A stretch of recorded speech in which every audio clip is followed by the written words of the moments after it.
Hello and welcome back to Let's Play Trudograd with me, BringItDon. So I'm expecting combat in this cave, so I'm going to swap a couple of things around.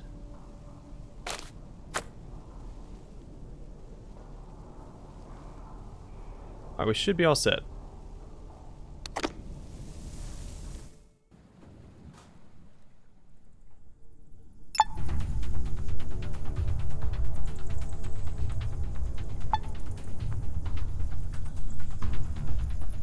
I'm going to force them to me, I think.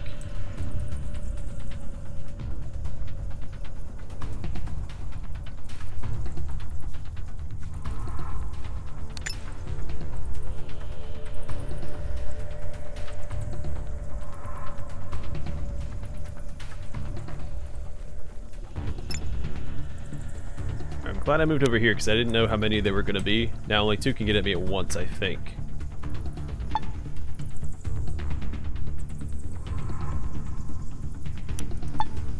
Too far.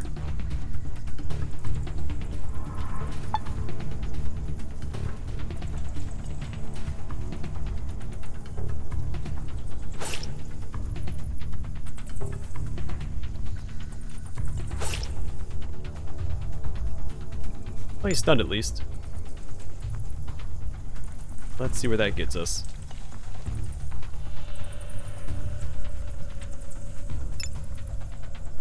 Alright, so they can both reach me. That's a little frustrating.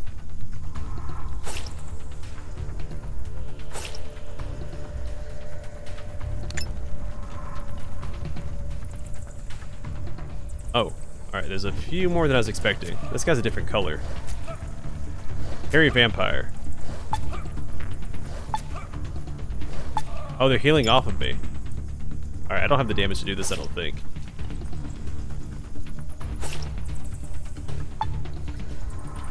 Yeah, pretty sure we're dead this turn or the next turn.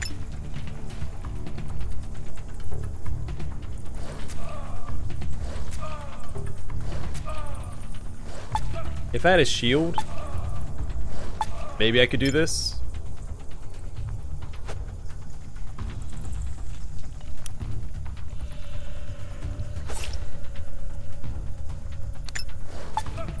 Yeah, we're dead this turn.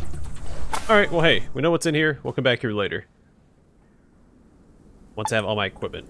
So right now, again, I have perks that aren't benefiting me at all because I don't have the equipment for them.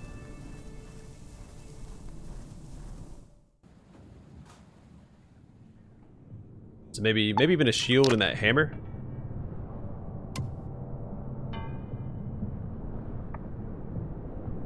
I mean, 5% stun chance. On top of the stun chance I already have through my perk. And 10% chance of causing panic.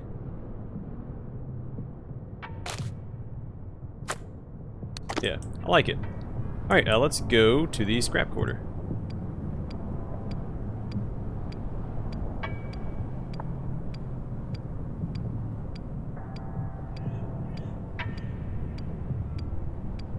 We gave that an honest effort, but yeah, it's not time to be there yet. You freeze as a cheerful cry erupts somewhere behind you. You're going to see a sweaty, pink-faced man running towards you, screaming, "You! It's you! Oh Lord, how you've grown!" I'll let the stranger catch up to you. The man crashes into you and embraces you in a clumsy hug. Once he's had a better look at your face, he releases you, embarrassed. "Oh God, it's not you. I'm so sorry. I thought you were someone else." So saying, the stranger rapidly walks away. Watch him go. Watch as the fat man shakes his head and stops several meters away, drop a bunch of rubles from his sleeve into his hands. After counting the money, he disappears into a dark, dingy alley. Strangely, you feel as if your wallet has spontaneously gotten lighter. He stole 300 rubles from me? Continue your adventure. Yeah, that's what I assumed he was going to do. But 300 seems like a lot. I mean, good for him, I guess.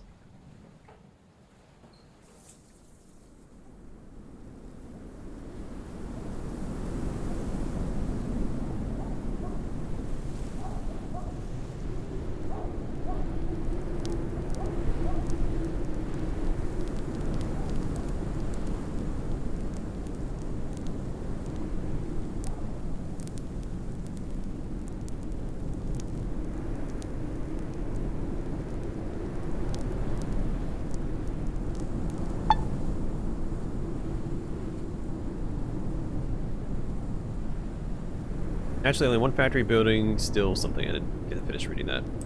Yeah, I do think that once I have a shield with this hammer equipped, I can probably go back to that cave and give it another go. I mean, companions would also help. Those things do heal a lot of health each turn.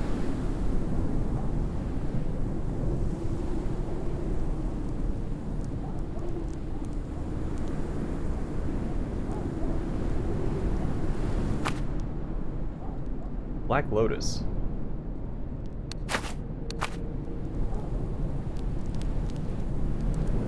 What that's doing there? I don't think you could actually find Black Lotus in the base game. It was mentioned a lot. You had some interactions with the dealers of Black Lotus, but you could actually find it yourself, as far as I recall. I think you do have a package of it at some point, but you don't open it up.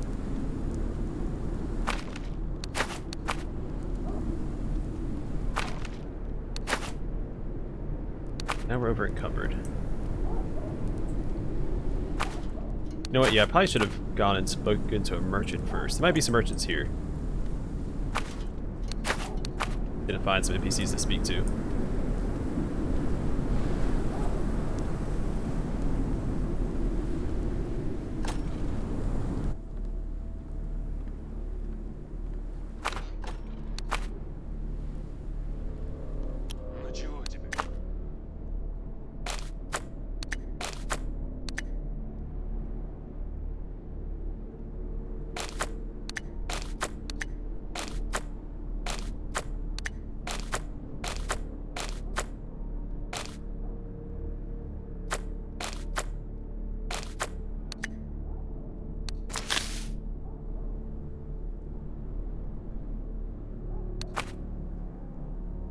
Well, the man sitting at the table is completely engrossed in repairing a complex-looking lock. When you get closer, he raises his head to give you a squinty look, and speaks in a slightly nasal voice.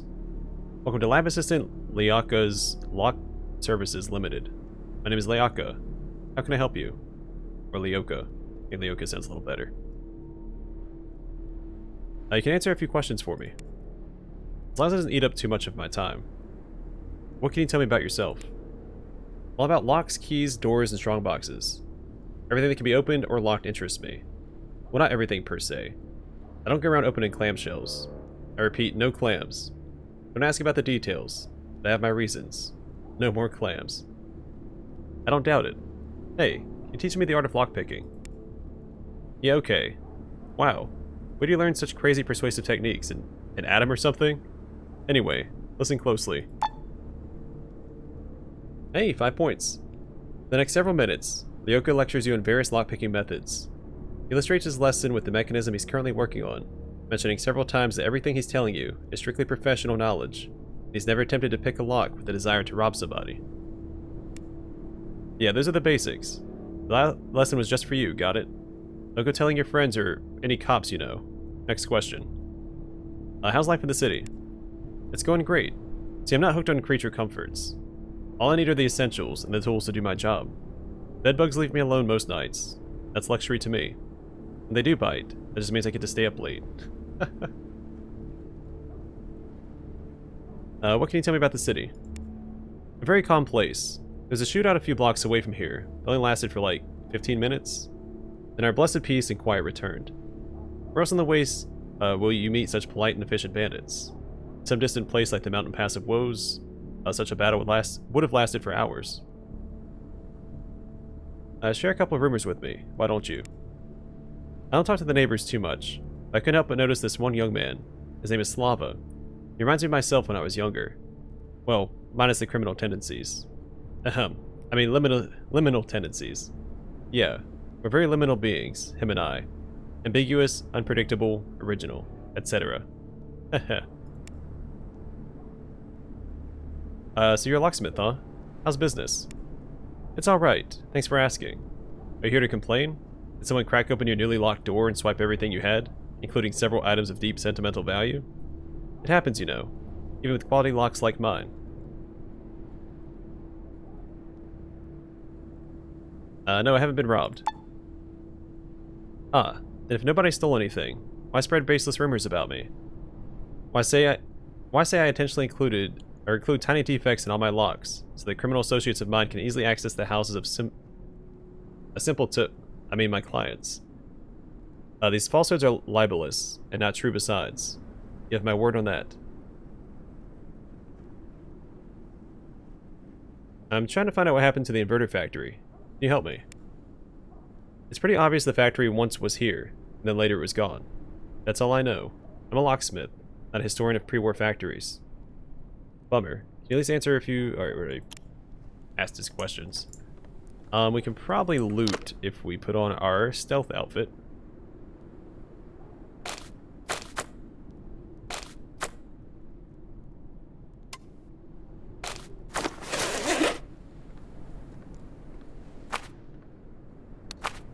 Nope, still too close.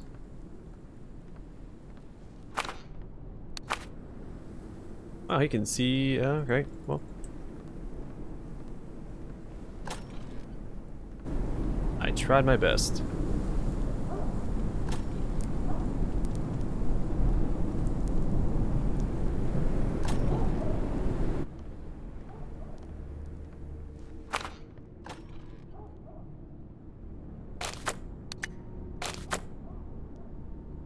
Post-war superstitions and exploration.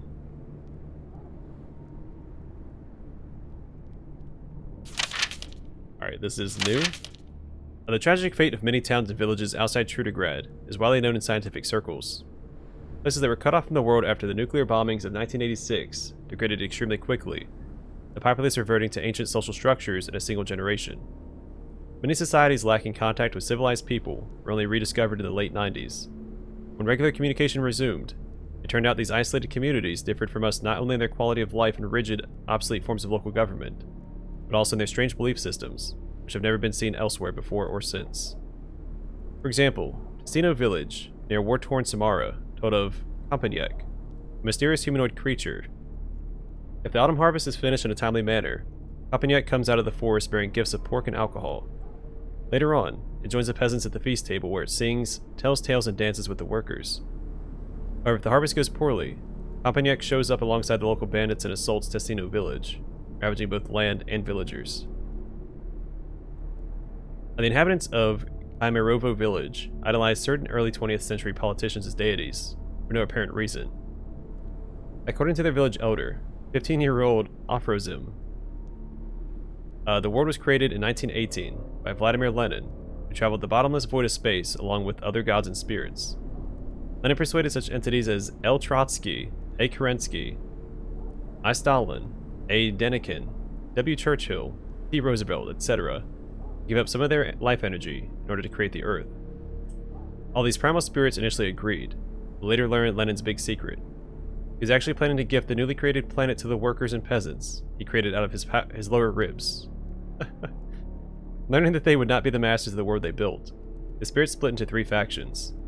The Reds agreed with Lenin's plan and gave all their power to the people. The Tsarists fled the mortal coil, puncturing all manner of holes in the dark void of space as they went. We now know these glowing pinpricks as stars. The final clique of primal spirits is called the Capitalists. These evil beings traveled across the Great Sea, where they still lurk in the shadows, plotting and scheming against the proletariat. The Ba Collective, from a small village near the Karakum Desert, believes that in 1986, the Earth was swallowed by a giant sheep. They interpret the seismic activity and storms of red, radioactive dust in their lands suffered during the nuclear war, as the Earth traveling down the sheep's throat. According to them, the sheep is currently resting in a pasture called Janet. However, if all men pray to the sky shepherd Chopin, he will catch the sheep and slaughter it. After cutting the sheep open, Chopin will wash the earth in a sink, and later place it in a glass box where it will live in prosperity for all time.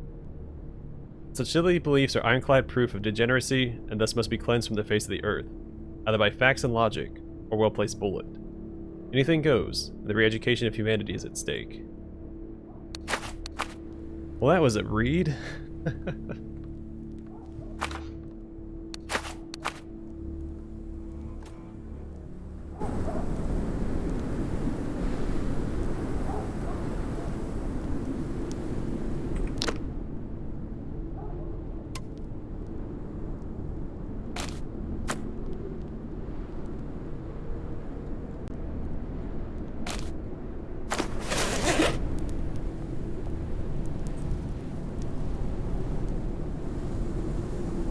Alright, don't see anything back there.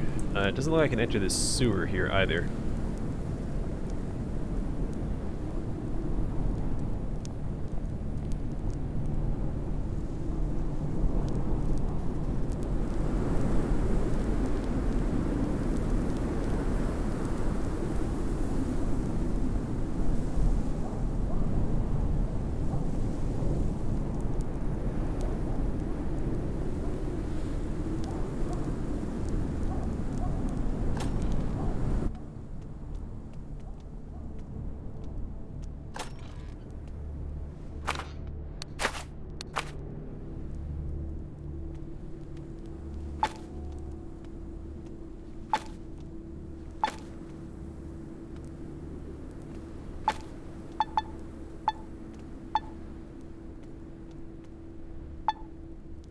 Alright, let's go talk to the guard first, then we'll speak to this guy. At this tiny building. A policeman is frowning at the passersby on Trudograd's snowy streets. He's standing all alone, bracing himself against the constant gusts of frigid wind. A current policeman, what can you tell me about Trudograd? Okay, I'll tell you what I tell every migrant. Here in Trudograd, we hate adventurers and thrill seekers. We're suspicious of mercenaries. What we like is law, peace, and order. Remember this, and your stay will be pleasant and fruitful. Oh, there's a factory called Inventor somewhere around here. Yep, there was such a factory way back when. Not much left of it now, and that bit's been taken over by squatters. Now, what happened to the rest of it? Can't say. Ask the locals. They might be of help. I want to report a cache of drugs I found nearby. Just plain old drugs? Not enough. Give me a witness, one of the locals, and then we'll talk. So I need witnesses now. Guess I'll ask around. I mean, I have the drugs in my pocket. Alright. There's something else for this guy? So how's the service? Difficult and dangerous? That's confidential information.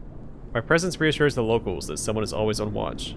If things get rough, I can radio for backup.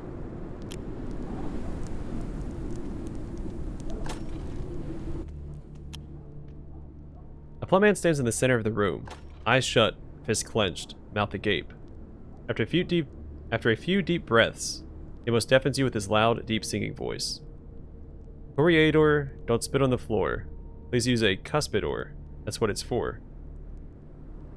Clap your hands. Bravo. Bravissimo. The corpulent opera singer bows to you. He has a huge grin plastered on his face.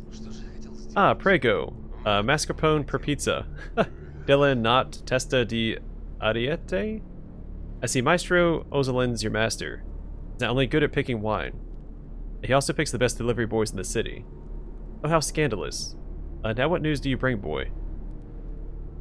Hey, call me boy again and you'll regret it, boy. Taking note of your menacing posture, the portly singer pales.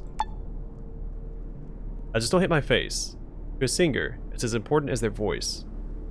Forgive my eccentricity, friend. Let us start anew in a more gentle tone. I am Sherba, the best voice in Saint Slavic's chorus for unmarried men. The pleasure is all yours. Could I, ask a few questions? Yes, I'm listening. Tell me something about yourself. How ignorant of you. Everyone in the world knows Lev Sherba, a nightingale whose voice has filled many a grade school auditorium, an abandoned lot in grim Solnsigrad. After a terrible experience in my hometown, which I do not care to discuss, I left St. Slavic's chorus for unmarried men, and decided to conquer the Trudograd music scene. What do you do here? I'm rehearsing for my inevitable invitation to perform in Trudograd's Grand Opera House, where I was singing under the guidance of my longtime fan, Maestro Andris Moiseyevich Ozolins. The courier is probably already on the way with the good news. Sure, my legion of haters told me time and time again that the Grand Opera House had been turned into a condom factory back in the 90s, and later burned to the ground. And yes, they take great joy in pointing out that Andris Moiseyevich died of old age long before the war. And of course, they even showed me his alleged grave. But if the opera really burned down, and the maestro is dead, that would mean I'm nothing but a broke, delusional pig, a loser, a jobless hack, and a fraud. We both know this is not the case, and thus the opera and the maestro must continue to exist. The haters just faked all the city maps to keep its location hidden. Any thoughts on Trudograd? A stinking bloated clam, inside of which lies a beauteous pearl. Avert your eyes lest you go blind, for I am that pearl, my boy. Do you have any rumors to share? I'd rather share a truth. During the last outbreak of the mumps in Trudograd, the disease was only defeated after I sung a soothing ballad to local hospital staff. They were so inspired, they instantly cured everybody. What do you say if we talk about something else then? Trevor looks down his nose and nods at you like a member of royalty.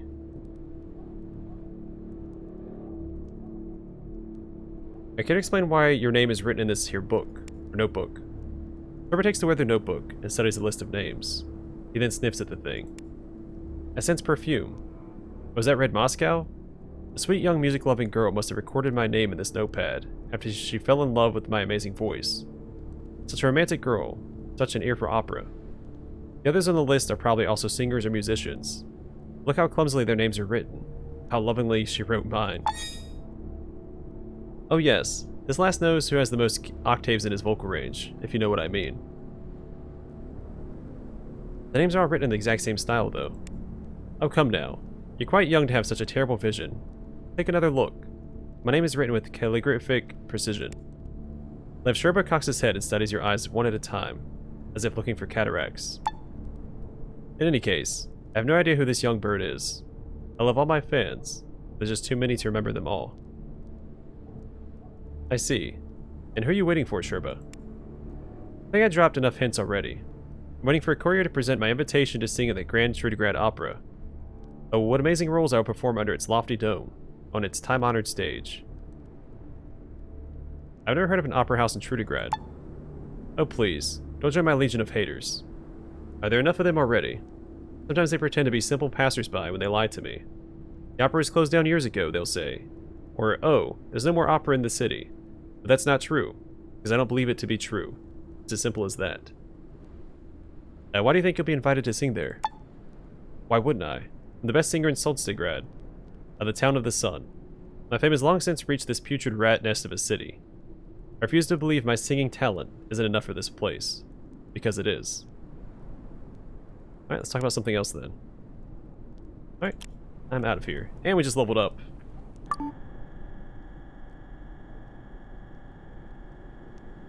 We have 14 points to allocate, so I'll put 10 into melee weapons and 4, well, I guess 3 into speechcraft. And 1 into barter just to even it out, maybe? That seems like a waste. I'll put it into melee weapons.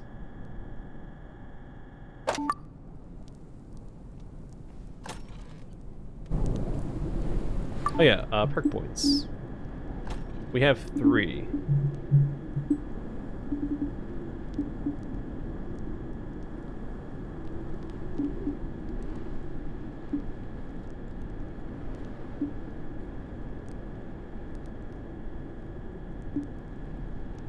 There's some stuff that up here that I want, so it might be worth getting, is it Gobsec? Gobsec?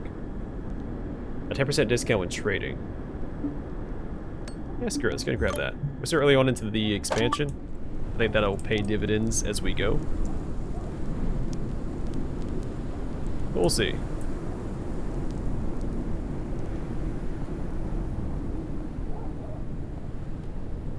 Two snakes wrapped around a stick with wings. What the heck? Caduceus. Or Caduceus. I have no idea how to pronounce it.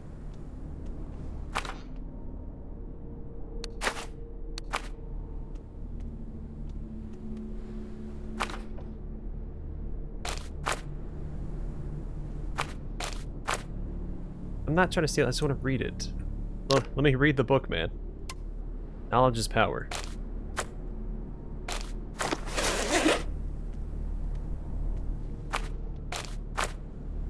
Man, everybody has such good eyesight here.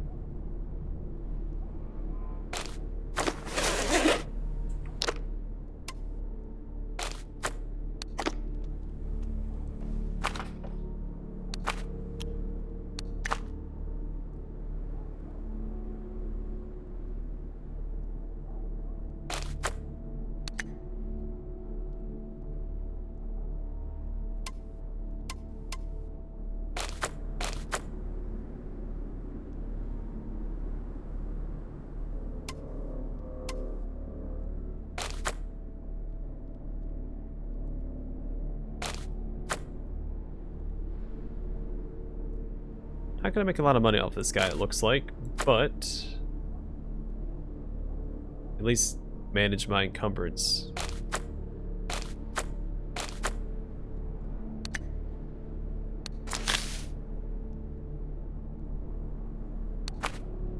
Alright, sleepy old man with a long beard reluctantly opens his eyes and gives you a knowing nod. You're lucky I've made a habit of napping at my desk at night. You're in dire need of medications. Open your mouth and let me take a look-see. I might have something for you. Open your mouth. The pharmacist pushes his spectacles up his nose, comes close, and squints even harder than before. He steps back to his former position. Lack of vitamins, weak immune system. Typical. Every winter, people suffer from this ailment, especially since the climate changed. But no need to worry. I have everything you need. Literally. You need every possible treatment I sell to get better. I'll buy anything if you give me a discount, Doc. Excuse me, young man. One shouldn't pinch kopecks when it comes to one's health. In that case, tell me about the fate of the inverter factory. Jeez. The elderly pharmacist takes a couple steps back and cocks his head. The old man's eyes are hidden by the reflection of the lamp on his glasses. Inverter, you say? Well, you're in luck. I happen to know a few things about it. But if you're so interested in the place, maybe you could... how should I put it? Pay for the information. 1,000 rubles should be enough. 1,000? That's a bit rich for you to tell me a little story. Yes, maybe you're right. You know what the street gangs say on this topic. Greed is a player's downfall. As I come from a family of players myself, I'm eager to avoid such an outcome. Okay, call it 500 rubles and the information's yours. Alright, here's the money. Hope your tale will be worth it. That depends on what you're hoping to hear. I personally don't understand what's so compelling about these ruins. They're no different from other infrastructure dismantled in the post-war era. In the 90s, factories disassembled and taken away on the orders of Gleb Voronin, and in general and currently the Minister of Defense. Where were they taken? Why? That you need to ask him for yourself. Except people like you and me never get into 7th Heaven.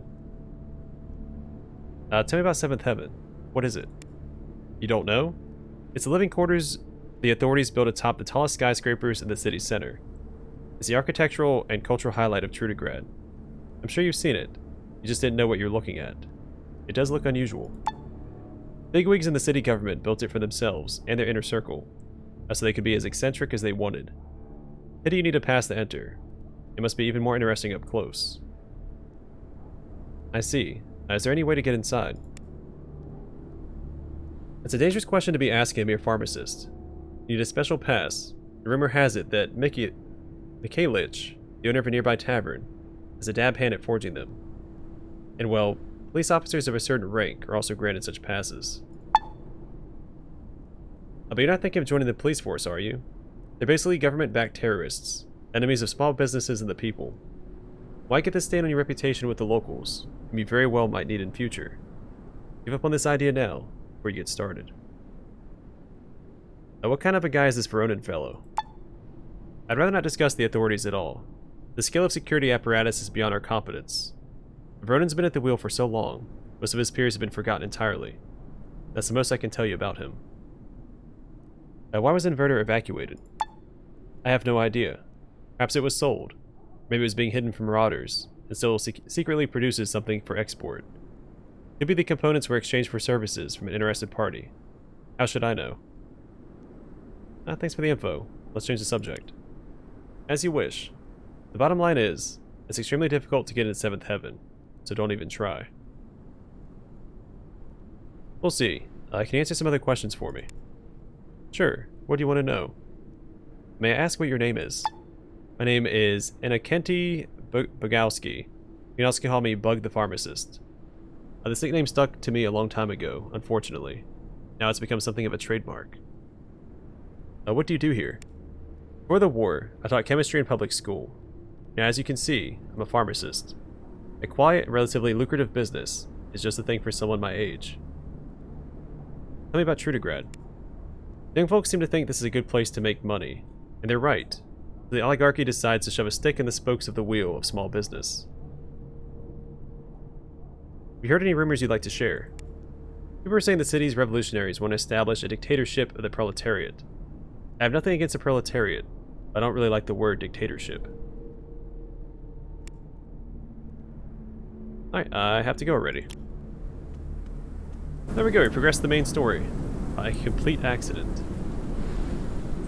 Alright, we have a couple more shacks to explore. We'll do that next time. Then obviously this big building here. I think I explored most of the outside, didn't I? Is this area to the south? It's just right here. No, it's in front of the factory.